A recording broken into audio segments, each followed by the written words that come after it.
Assalamualaikum warahmatullahi wabarakatuh. Pemirsa dimanapun saja Anda berada, selamat berjumpa kembali dengan channel YouTube Insan Dongeng. Pada kesempatan ini saya Bang Elgi akan melanjutkan roman klasik Anak dan Kemenakan bagian ke-15. Selamat mendengarkan. Sultan Pamenan dan Datuk Gampo Alam tak kelihatan oleh Sultan Malik di tempat-tempat penjudian ini. Oleh sebab itu dicarinya lah mereka pada gelanggang penyambungan ayam. Ya, di sana kelihatan olehnya kedua orang yang dicarinya ini sedang duduk mencangkung di pinggir gelanggang. Rupanya mereka belum menyambung ayam pengitannya, hanya bertaruh dengan ayam orang lain. Tatkala dilihat oleh Sultan Pamenan, kemenakannya datang kepadanya tergesa-gesa. Dengan segera berdirilah ia, lalu pergi mendapatkan Sultan Malik, karena dirasanya kemenakannya ini datang membawa kabar yang penting. Jika tiada demikian, niscaya tiadalah akan diganggunya mamanya dalam perjudian, karena diketahuinya Sultan Pamenan tak suka diganggu dalam kesukaannya ini. "Ada apa, Malik?" tanyanya dengan segera. "Si Udin dibawa Presiden Landrat," berbisik Sultan Malik dengan cemasnya. "Dibawa Presiden Landrat? Apa sebabnya?" tanya Sultan Pamenan dengan amat terkejut sehingga mukanya pucat. "Tentu perkara kebakaran tadi malam. Sebab si Udin tahu engkau yang melemparkan bom ke rumah Panduko Sati. Perbuatanmu ini dikatakannya kepadaku tatkala kutanyai ia tadi malam. Memang kekerasan hatimu ini sangat sia-sia dan berbahaya besar." "Bukan perkara itu, Utek," sahut Sultan Malik agak ketakutan. "Perkara apa pula lagi?" tanya Sultan Pamenan dan hatinya mulai senang sedikit. "Hamba tolakan si Udin karena malas menyapu pekarangan. Malah ia jatuh dan berdarah hidungnya. Tatkala itu kebenaran Presiden Landrat melintas di sana dan kelihatan olehnya peristiwa ini. Lalu ia turun dari bendinya dan ditolongnya si Udin. Ketika ditanyainya hamba apa sebabnya hamba pukul si Udin, hamba marah sebab hamba tak kenal kepadanya. Pada sangka hamba ia orang biasa saja, sebab pakaiannya pun biasa pula. Oleh sebab itu, tatkala ia hendak pergi membawa si Udin ke rumah dokter untuk diperiksa, diancamnya hamba akan dituntutnya di muka pengadilan kalau si Udin mendapat sesuatu kecelakaan." Sultan Pamenan termenung sejurus setelah mendengar perkataan kemenakannya ini. Khawatirnya bertambah hilang. Mister Yatim tahu rahasia kebakaran di rumah Panduko Sati malam hari raya itu. Sejenak kemudian berkatalah ia, "Ada-ada saja perbuatanmu yang boleh mencelakakan dirimu. Tetapi kalau karena ini saja engkau diancamnya, mungkin tak apa-apa. Dihukum pun engkau hanya dengan denda 25 rupiah atau beberapa hari penjara. Sungguh pun demikian, ia boleh juga berbahaya bagimu, lebih-lebih jika diketahuinya engkau yang merebut tunangannya. Oleh sebab itu, berhati-hatilah engkau sejak sekarang, karena kekuasaan menghukum orang ada dalam tangannya." "Baiklah, Utek," sahut Sultan Malik dengan patuhnya. "Panggil Datuk Gampo Alam." Setelah datanglah datuk ini, lalu diceritakanlah oleh Sultan Pamenan apa yang telah dikatakan oleh kemenakannya tadi. "Yang hamba khawatirkan bukan perkara si Udin dipukul si Malik itu, melainkan kalau si Udin membukakan rahasianya membakar rumah Panduko Sati tadi malam, sehingga sampai ada orang yang mati kebakaran, niscaya ia dihukum sekurang-kurangnya 15 tahun. Mungkin pula dengan hukuman gantung, sebab keluarga ini musuh kita sejak dahulu. Istimewa pula sekarang, sebab tunangan Mister Yatim akan kita rebut. Bagaimana akal Datuk supaya rahasia pembakaran ini jangan sampai terbuka? Karena inilah yang sangat hamba khawatirkan.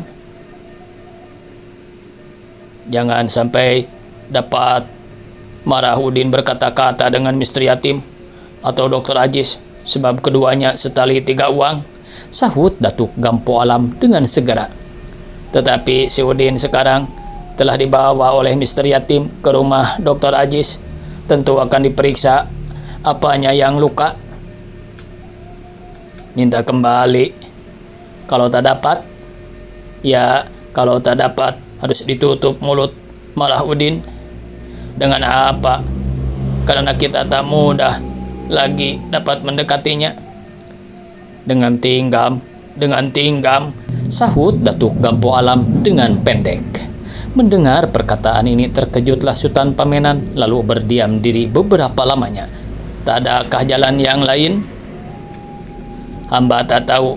Bagi hamba inilah satu-satunya jalan yang tepat dan cepat. Jika tak boleh ia bukakan rahasia pembakaran itu, haruslah ia jangan dapat berkata-kata. Tinggam di sini pemirsa yaitu ilmu sihir yang dapat menimbulkan borok atau bisul yang hebat, katanya ya, diterangkan. Dan hamba tak dapat membuatnya bisu mulut. Kalau bisu seluruh tubuhnya, sebaik-baiknya dengan tinggam, dengan pisau atau cara langsung yang lain tak mudah. Sebab kita tak dapat mendekatinya lagi kalau ia telah ada di rumah sakit. Ya, kalau tak ada jalan lain, apa boleh buat daripada si Malik dihukum gantung, baik si Udin ditinggam, kata Sultan Pamenan perlahan-lahan sesudah berdiam diri pula sesaat lamanya. Satu di antara dua, jika sayang pada betung, awur harus ditebas, kata Datuk Gampo Alam pula dengan ringkasnya. Pulanglah engkau Malik, nanti ku usahakan mengambil si Udin kembali. Jika tak dapat, ya apa boleh buat, tetapi jadi peringatanlah bagimu peristiwa ini di kemudian hari, supaya jangan lagi-lagi engkau berbuat sesuatu dengan tergesa-gesa. Tidak dipikirkan masak-masak lebih dahulu kejahatan dan kemanfaatannya, hanya karena hendak menurutkan hawa nafsu dan kesombongan saja. Bagaimana akhirnya perkara ini? Hanya Tuhan yang mengetahui. Setelah lalulah Sultan Malik dari Pekanbaru, kembalilah Sultan Pamenan dan Datuk Gampo Alam ke gelanggang penyabungan. Belum lama mereka duduk mencangkung di sana, tiba-tiba datanglah seorang muda yang tangkas rupanya dan tegap tubuhnya. Pakaiannya secara pendekar padang, yaitu destar bertanti belah kacang, baju Cina abu-abu tua, berkancingkan tali bergulung, celana jose sutra ungu, kain bugis corak hitam biru yang disandangkannya di bahu kirinya. Berlainan benar dengan pakaian Datuk Gampo Alam yang serba hitam, yaitu destar saluk sarang tempua, baju kurung hitam bertanti benang emas, celana Aceh hitam, sedang kain bugisnya yang hitam pula warnanya diselempangkannya dari bahu kanannya ke pinggang kirinya. Dari pakaian Sultan Pamenan pun berbeda pula pakaian anak muda ini, karena Sultan ini memakai pakaian yang biasa dipakai bangsawan Padang. Pendekar muda ini mula-mula menoleh ke kiri dan ke kanan dengan agung dan congkaknya. Tatkala sampai pemandangannya kepada Datuk Gampo Alam, direnungnyalah Datuk ini beberapa lamanya dengan penglihatan yang tajam dan rengut yang pahit. Datuk Gampo Alam tahu ia diperhatikan pendekar muda ini, tetapi diperbuatnya sebagai tiada diindahkannya perhatian ini, melainkan menolehlah ia kepada Sultan Pamenan yang ada di sisinya seraya berkata perlahan-lahan, "Mak Uning, benar, aku pun telah melihatnya. Awas, mungkin ia datang mencari sengketa dengan kita," sahut Sultan Pamenan perlahan-lahan pula dengan tiada menoleh kepada orang yang dimaksudnya ini. Siapa nama pendekar muda ini yang sebenarnya dan anak siapa ia, rupanya tiada diketahui orang benar. Ada orang yang menambahkan kepada nama Mak Uning ini panggilan Ma Acik, sehingga ia acap kali disapa dengan Ma Acik Uning. Tetapi nama ini pun nama sindiran, ia dinamakan Mak Uning karena kulitnya kuning dan Ma Acik Uning karena gayanya sebagai orang bangsawan. Kabarnya ia tinggal bersama-sama seorang perempuan tua di ulah karang dalam sebuah rumah kecil yang letaknya terpencil di tepi batang anai. Dalam kaum perewa di kota Padang, ia terkenal sebagai seorang yang sangat berani dan gagah perkasa, pantang mundur dalam perkelahian. Sekali ia menjadi si muntu tabut ujung karang yang bertemu dengan tabut Olo dekat Kampung Damar, sehingga terjadi perkelahian antara si Muntu kedua tabut itu. Mak Uning dipersama-samakan oleh beberapa orang si Muntu tabut Ulo. Oleh karena ia tak dapat dikalahkan oleh lawannya karena kuatnya, lalu digodam kepalanya oleh lawannya dengan batu berajut sehingga ia pingsan jatuh ke dalam sebuah bandar kecil di sisi jalan, lalu terhantar di sana dengan tiada ingatkan dirinya beberapa lamanya. Tetapi tatkala ia sadar kembali, lalu diburunya lawannya tadi yang belum berapa jauh dari sana dan dipukulnya seorang demi seorang sehingga sekaliannya lari untuk menyelamatkan dirinya. Sejak waktu itu ia disegani oleh sekalian prewa di kota Padang. Ada yang mengatakan ia kebal tak dimakan besi karena mempunyai besi kuning. Ada pula yang bersangka ia tak dapat dikalahkan dalam perkelahian karena memakai jimat pahlawan.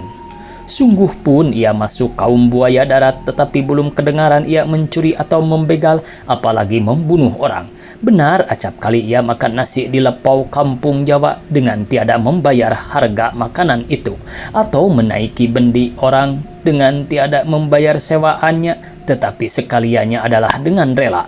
Bahkan acap kali atas permintaan yang empunya, lepau atau bendi adalah seakan-akan mereka yang dapat berbakti kepada Mak Uning ini. Sebagai balasan atas budi mereka ini, mereka diperlindungi oleh Mak Uning, sehingga terjaminlah keamanan mereka. Dan kalau ia menang berjudi, tiadalah lupa ia membayar sekalian utangnya itu. Di dalam perjudian yang besar-besar, acap kali dimintanya cukai kepada bandar yang banyak menang, tetapi keamanan pun dijaganya pula di sana. Pun dalam perjudian yang diadakannya dalam tempat-tempat yang tentu, dimintanya pula cukai. Uang inilah dengan kemenangan-kemenangan sendiri dalam perjudian yang mengisi kantungnya untuk kehidupannya setiap hari. Kalau ia mendapat keuntungan yang besar, acap kali ditolongnya orang yang kesengsaraan. Lebih-lebih perempuan-perempuan yang tua dan anak-anak yang kecil yang tiada beruang. Memang tabiatnya kalau mempunyai uang tiada ingat akan hari esok. Acap kali dengan sekaligus diboroskannya sekalian uangnya yang ada. Esok, perkara esok, belum perlu dipikirkan sekarang, katanya. Sekalian sifat-sifatnya inilah yang menyebabkan ia bukannya disegani saja, tetapi disayangi pula oleh penduduk Padang yang tiada benci kepadanya dan bukan musuhnya. Dan itulah pula sebabnya ia dinamai Mak Acik Uning, yang maksudnya perewa bangsawan. Datuk Gampo Alam bukan masuk sahabatnya karena telah beberapa kali bertengkar sampai berkelahi mati-matian dengan dia dalam perjudian karena sama-sama keras hati dan keras kepala dan sama-sama ternama dalam keperewaan. Masing-masing tiada hendak mengalah karena hendak mempertahankan nama dan derajatnya. Tiada berapa lama sesudah Mak Uning datang ke tempat penyambungan itu, dibawa oranglah pula masuk gelanggang 2 ekor ayam sabungan yang telah masak dipingit, seekor ayam kurik dan seekor ayam tedung yang telah diberi taji yang amat runcing dan tajam pada kakinya. Setelah kedua ekor ayam ini diperlihatkan dan diagahkan sebagai hendak memperagakan kedua mata sabungan ini, mulailah orang bertaruh. "Siapa kurik? Di sini tedung," kata Datuk Gampo Alam. "Di sini kurik." "Berapa, Datuk?" sahut Mak Uning dengan segera, hanya karena hendak bertanding dengan musuhnya ini. "Rp 20 rupiah." "Mengapa sedikit amat? Cukupkan 50, Datuk." "Pun baik, Uning," jawab Datuk Gampo Alam, lalu meletakkan uang kertas 50 rupiah ke tanah dekat Mak Uning. Mak Uning pun meletakkan pula uang kertas 50 rupiah ke atas taruhan Datuk Gampo Alam. Dengan demikian bertentangan pula kedua perewa yang bermusuh-musuhan ini dengan taruh yang besar, karena masing-masing tiada hendak memperlihatkan kepada lawannya ia kurang mempunyai uang. Setelah digeli paha kedua ayam sabungan ini, diurut-urut kepala dan sayapnya, dimenterai dan diludahi, lalu diperiksa tajinya oleh juara masing-masing, kemudian dilepaskanlah keduanya yang telah marah rupanya dan segera hendak mengadu kekuatannya Dengan segera berlagalah keduanya amat hebatnya. Patuk mematuk dan sabung menyabung, sedang tajinya yang amat tajam. Runcing melengkung berkilat-kilat pada kakinya kena sinar matahari. Penonton lebih-lebih yang bertaruh berteriak dengan gembiranya, "Kurik, kurik," kata yang bertaruh pada ayam kurik.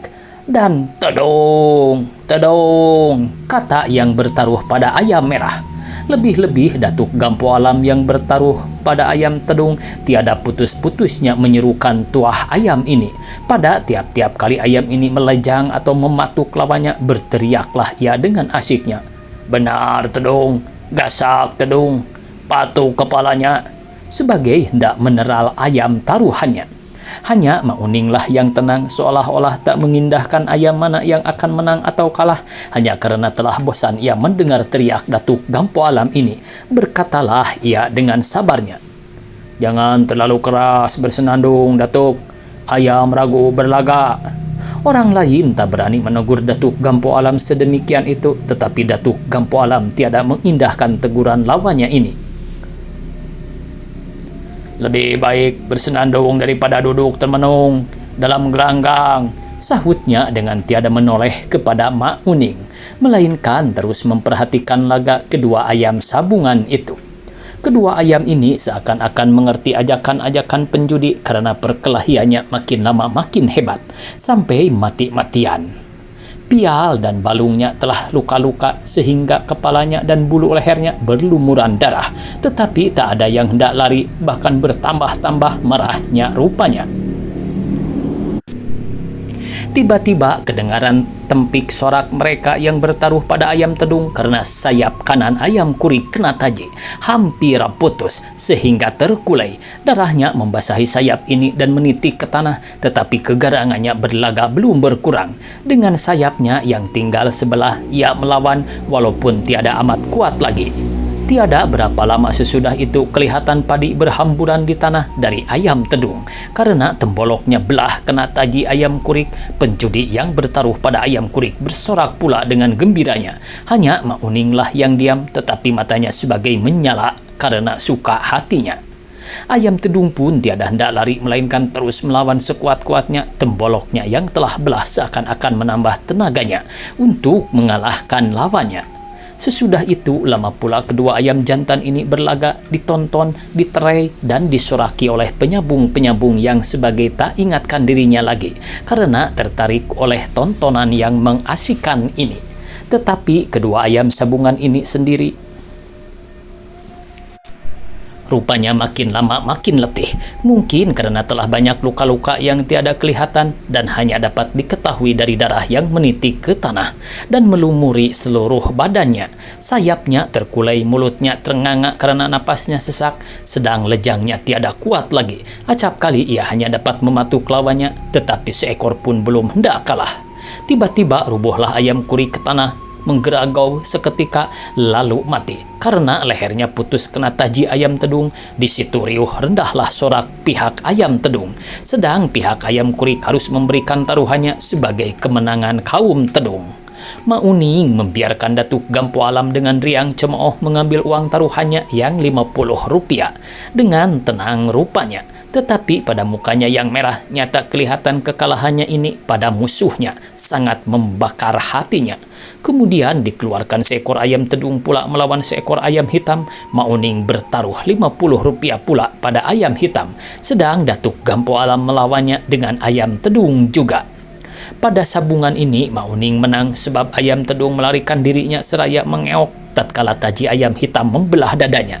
Di sini pun tak kelihatan berubah air muka Mak Uning, hanya matanya yang mengerling sekejap kepada musuhnya sebagai hendak melihat akibat kekalahan ini pada muka Datuk Gampo Alam yang memang berubah menjadi pucat sedikit. Uang taruhan tiada diambil oleh Mak Uning, dibiarkannya saja di tanah sebagai tiada berharga baginya. Tiada berapa lama kemudian dikeluarkan pula seekor ayam hitam yang lain melawan seekor yang kinantan kepunyaan Mak Uning sendiri. Rp100 itu pada ayam kinantan, Datuk, kata Mak Uning dengan suara yang tetap tenang. Baik Uning, Sahut Datuk Gampo Alam dengan suara yang agak gugup. Lalu diambilnya uang Sultan Paminan separuh dan diletakkannya taruhannya Rp100 di atas taruhan Mak Uning yang menjadi Rp100 pula. Seraya berkata pada ayam hitam. Mak Uning tersenyum karena dilihatnya Datuk Gampo Alam kekurangan uang sehingga meminjam uang Sultan Paminan. Senyum ini menjadikan merah muka Datuk Gampo Alam karena malu. Waktunya habis pemirsa, dicukupkan sekian. Semoga esok kita bisa berjumpa kembali. Billahi taufik wal hidayah. Wassalamualaikum warahmatullahi wabarakatuh.